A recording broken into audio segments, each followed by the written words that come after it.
Hello everyone. I've counted the votes, and the card you wanted me to talk about most is the Ancient One, the Doom of Worlds. Let's begin, shall we?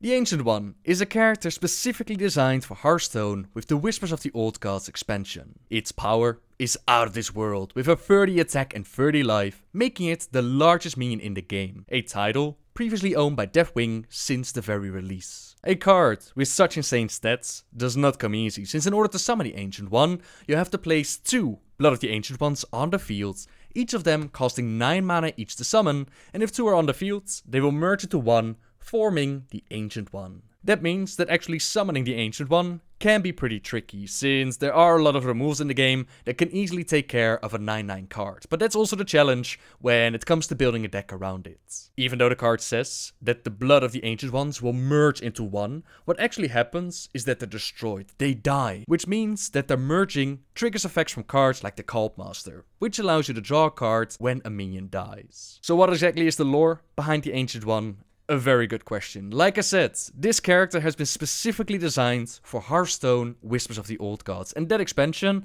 it's set in a reality in which the Old Gods broke out of the prisons and they rule the world once more. This is a different reality from the one that we play in within World of Warcraft, so we haven't seen the Ancient One in-game. When asked, how do these 2 cards fit in with the flavor of the sets, Hearthstone lead designer Ben Brode said the following. The Old Gods, even while chained beneath the crust of Azeroth, led massive armies and empowered fearsome generals. The Ancient One was vanquished long ago, but it's hard to keep the minions of the Old Gods down, and with enough of its blood, you can herald the return of the Old Gods' greatest creation. Now, considering that this plays out in a different reality, it's hard to say what of the original lore flows over and what doesn't. Now, say that the origin story does line up, then once upon a time the Titans found the planet of Azeroth, and within it was the slumbering Titan spirits. The Titans were on a mission of waking up more of their kind, yet this little planet, it was already infected by the Old Gods. Minions of the Void Lords sent out to corrupt the Titan spirit and turn it to the dark side.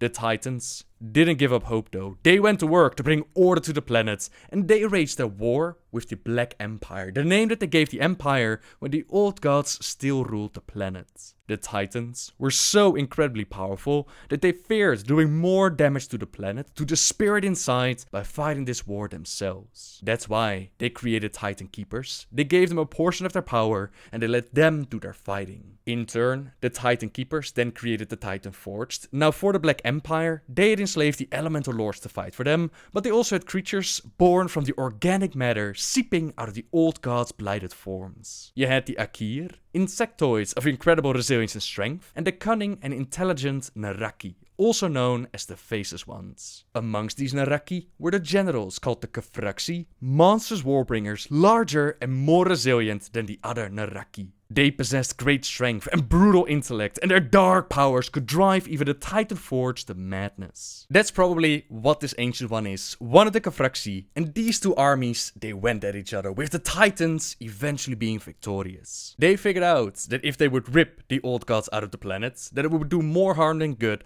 so instead they decided to imprison the Old Gods as well as some of their Kefraxi. Now within Whispers of the Old Gods, these prisons failed. The Old Gods broke free, and now by collecting 2 Blood of the Ancient One, keep them on your board till the end of your turn, and BAM! You have a Faceless General working for you, ready to obliterate the opponent.